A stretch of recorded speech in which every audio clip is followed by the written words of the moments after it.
Thank you, Mark. I hope you're ready to have a race, because we have 20 minutes to cover 300 years of history, and so we have 6.5 minutes per century. So, well, the basic idea of this paper, of this research, was what is the fountain, what is the origin of Austrian economics? I started this research while I was living here at the Mises Institute 5 years ago, and I more or less finished very recently. If it is finished, I'm not sure about that. Well, the idea was there are several great authors claiming that the Austrian School of Economics has some relationship with the Salamanca School 400 years ago. And well, we have great authors like Marjorie Grace Hutchinson, Alejandro Chafuen, or Murray Rothbard saying this. But in fact, you don't find real clear direct links or connections in their works. There are a lot of similarities that looks like there is some connection, but you don't find real links. Except for one, is the fact that in Menger's principle you find Covarrubias' quotation, but it's just one quotation in the whole book. So I thought either it doesn't exist a direct connection, it's just good ideas appears in different points of history, or they were choosing the wrong methods or the wrong way to look at it. So I thought it might be the second case, and because of the fact that they were looking forward. And when you look forward in history of economic thought, the tree opens itself and it's very difficult to see where it leads. So what I did was to start backwards, to go to Menger's principle again and go backwards and see where it led. So if we go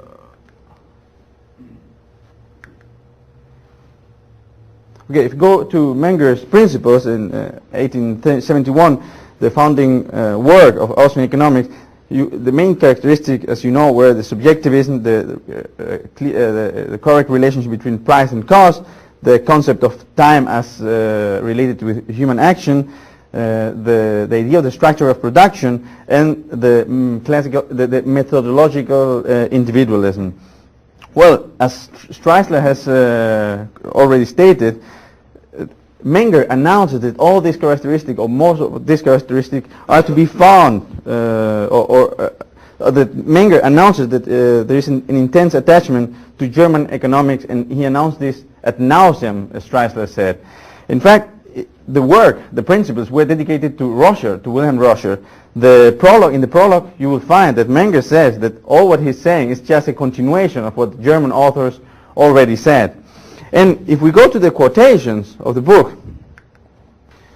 we will find the following thing.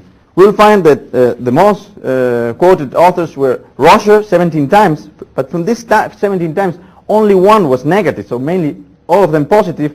Hermann, another German author, 12 times, 3 times positive, 5 times neutral, and 4 times negative, so it's not clear if it was positive, Hermann was positive or not. Then Mises and Say, 11 times, but from this 11 times, Say, all of them positive, very positive, except one, and the way around with Adam Smith, all of them negative, except one time.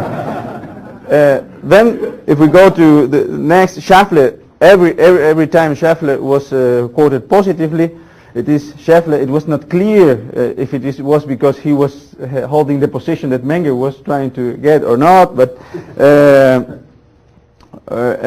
Nice always positive, Aristotle's almost always positive except one time, Condillac mainly positive, Karl Rau mainly positive, Turgot 3 times positive, 3 times neutral, and only one time negative.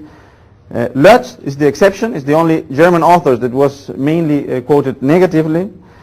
Rössler mainly positive, Lorenz von Stein mainly positive, never negative. And then Ricardo and Malthus almost every time negative, except for one time neutral in both cases and one time good in the case of Ricardo.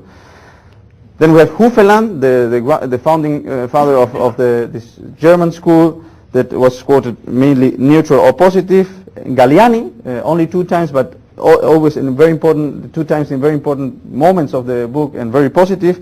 And Covarrubias, as I said, Diego de Covarrubias y Lleida, the Spanish scholastic author that was quoted 1 time. Well, so this clearly gives us an idea of what are the founders of Menger's principle, and we have two significant groups of authors with very positive influences. These were the group of the group of German authors that are clearly influencing Menger's principles, and then a group of three French authors that are Say, Condillac, and Turgot. Of course, then we have another group of British authors that have no positive influence at all in Menger's principles. Well, one of the interesting questions, I don't have time to go through this, but is why Joseph Schumpeter and Ludwig von Mises, who knew this very, very good, never spoke about this. On the contrary, he spoke about a totally different line when they spoke about the prehistory of Austrian economics. So let me give you two examples of this German school that are called the Gebrauchwertschule or use value school. Well, at the time that Mises wrote his principles, he was considered to be a loyal member of the German School of Economics, of this German School of Economics, by the leading authors. It was not only that Menger considered himself, but these members considered him one of the most promising young author in the German school. And when he died, still Wieser reminded everyone in his obituary that Menger was really the great step in this German Gebrauchwertschule tradition. Let me give you two examples. Gottlieb Hufeland, who was the father of this school, and Roscher, who was the leading economist of this school when Menger wrote his principle and the person to whom he dedicated it. So Hufeland, you will find a couple of characteristics in Hufeland's work. One, first, that he is the first author that, before the chapter on value, on subjective value, of course, he has a chapter on the goods, economic goods, like Menger would do many years later. In fact, he said that this was necessary. There was no way to do it in a different way. You might think that this is an exaggeration, but Menger refers to this, saying that the difficulties that the non-German economists have when it comes to the definition of the concept of economic goods and value start from this problem, that they don't have a clear notion of economic goods. And the clear case, he says, is illustrated by Malthus. Hufeland, for example, has said that goods and value exist through relationship between means and ends in the mind of an individual. This, I think, sounds very familiar to everybody here. He also said, quote, the inhabitants of Royland are not poor because they do not work, as Sismondi would like, following Smith's principles, but because they do not know ends to be fulfilled with to things nature has generously given them. So he's clearly criticizing Adam Smith. He's the founding member of this Gebrauchwertschule. He's clearly criticizing Adam Smith and the whole British tradition.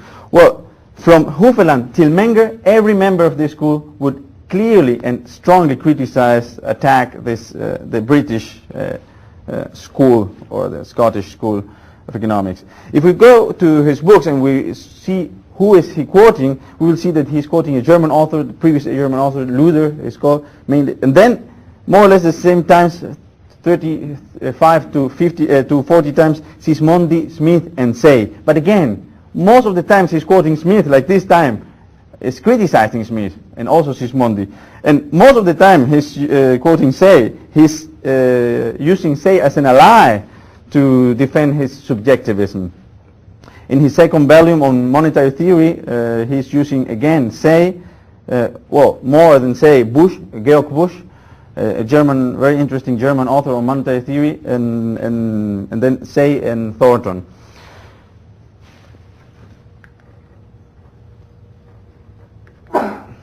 Well, the other case could be Roscher. Roscher, in his Grundlagen in 1854, makes a great defense of subjectivism. He says, for example, about economic goods, anything which is known to be useful for the satisfaction of a true human need is to be considered an economic good. So almost the same sentence that Menger would use some decades later. He clearly said that the labor theory of value was an error, and he separated his school, not only because of the labor theory, but also because of the labor theory. He clearly separated his school, the Gebrauchsschule, from the British school, and also his, what he called his tradition, from the British school. When it comes to utility and value, Rocher uses Condillac. He clearly relies on Condillac work, and for example, authors like Streisler or Bob Ekelund have said that Rocher Condillac was the main witness of Rocher's theory of value. If we look at which authors Rocher is quoting, and remember that he was the mentor of Menger, we will see that the most quoted author was Adam Smith, but mainly negative, or many times negatively. Then Karl Rau, German school, positive. Malthus, very negative. Hermann, positive. Say, with Say, there is a great similarity between Rocher's book and Say's book. Sismondi and Ricardo, mainly negative. Turgot, mainly positive. Bastiat, 22 times. Turgot was 30 times positive. Bastiat, 22 times, mainly positive. Galliani, 20 times, almost always positive. Cantillon, 17 times. Locke, 17 times. Condillac, as we saw, only 4 times, but in key moments of the book, and very important. And then we find something also very interesting. He quotes, well, Hufeland is normal, 15 times.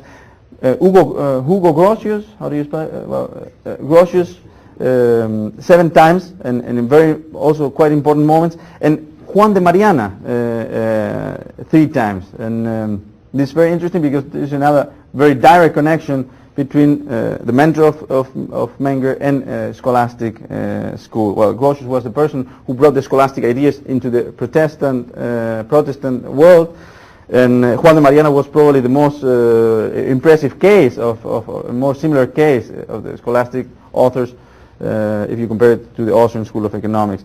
So we see that almost he has the same influences as Menger, with the exception that he's speaking about the previous generation of German, he's relying on a previous generation of German authors than Menger did. And also he connects himself to all the authors like Grotius and Juan de Mariana. In the case of Juan de Mariana, he speaks about Juan de Mariana when he speaks about taxes, when he speaks about, well, a couple of other things, and basically he speaks about Juan de Mariana when he speaks about monetary theory and prices, saying that he was the first one who had a clear notion of what was monetary theory and prices.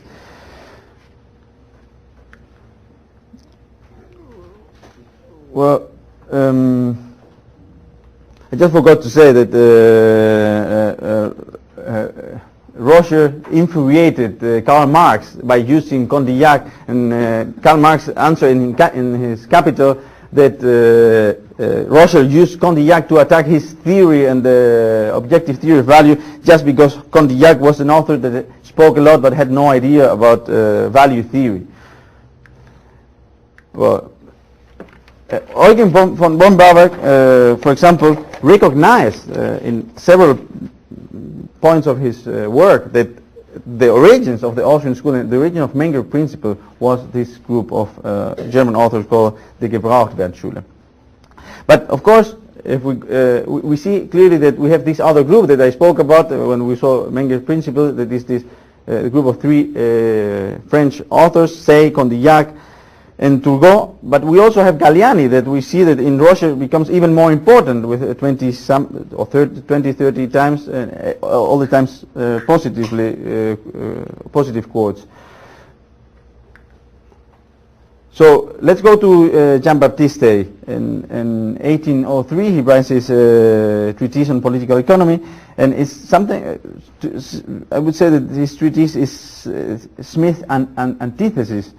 This might be polemic because he considers himself the follower of Smith, but in fact, if we look at his methodology, the idea of the entrepreneurship, the theory of value, and the subjective theory of subjectivism generally, you see that he's speaking in a totally different tradition. Schumpeter, when he speaks about Say, says that in Say you see the paradoxic truth according to which, in order to correctly evaluate a man's work and place him where he belongs to, it is necessary to defend him not only from his enemies but also against friends and against himself. And this is a clear case in Say's principles, because he's saying he's continuing Adam Smith school, but he's doing something totally different. What you will find in Say's treatise, that he's quoting Condillac several times, and in very important moments he's quoting Galliani also. In fact, Schumpeter says that there is an unbroken line between Galliani and Say when it comes to the value theory, and I think it's completely true. And he highly praised Turgot. In fact, he says the most wonderful things I have heard from an economist to another economist when it comes to Turgot.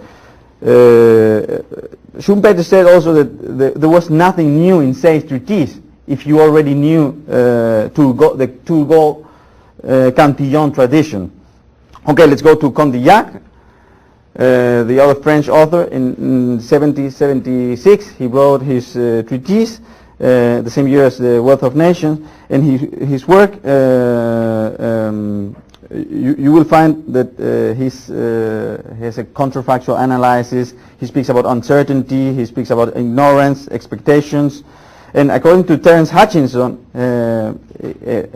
Condillac has to be considered the founding father of subjectivist analysis in economic theory. This might be exaggerated, but it is still more or less true. He knew Galliani because he was the preceptor of the son of the Duke of Parma, and when he came to Italy he knew Galliani's work and Galliani himself, and he also was in the same discussion club with Galliani and Turgot years later in Paris. In fact, his book went through the censorship. It's a very radical book, went through the censorship, very radical book, very similar to Juan de Mariana's book, went through the censorship because Turgot was the minister at that point, and he managed to introduce his book or pass the censorship. Well, then we have Ferdinando Galliani in 1750, with only 22, when he was 22 years old, he wrote his De la Moneta, famous De la Moneta. And Marjorie Grace Hutchinson says that Galliani put the subjectivist theory in the highest level until the marginal revolution.